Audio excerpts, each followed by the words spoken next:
আপনার হাতে 5 মিনিট সময় থাকলে ময়দা দিয়ে খুব সহজেই এই পাঁপড়টা তৈরি করতে পারবেন। কোনো রকম রোদ্রে শুকাতে হবে না অথবা ফ্যানের বাতাসে শুকাতে হবে না, খুব কম সময়ে ঝামেলা ছাড়াই তৈরি করতে পারবেন।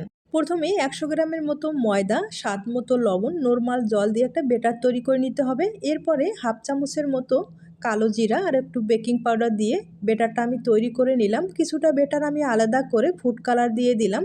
আর বেটারগুলো একটা নরমাল প্লাস্টিকের ব্যাগে এভাবে ভরিয়ে আমি সব কিছু রেডি করে নিলাম। এখন ডিজাইনটা তৈরি করে দেখিয়ে দিচ্ছি। ফ্রাই প্যানটা হালকা করে গরম করে এভাবে কিন্তু ডিজাইনগুলো তৈরি করে নিতে পারেন।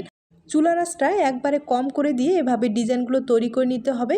এই ডিজাইনগুলো তৈরি করতে যত সময় লাগবে এগুলো হতেও কিন্তু অত সময় লাগবে না। সবগুলো রেডি করার পরে এভাবে কিন্তু ফ্রাই প্যানে আবারও 2 হতে 4 মিনিটের মতো এভাবে কিন্তু মুচমুচে করে একবারে শুকনো করে নেব। একবারে শুকনো যখন হয়ে যাবে আপনারা চাইলে তেলে ভেজেও খেতে পারেন অথবা সংরক্ষণ করেও খেতে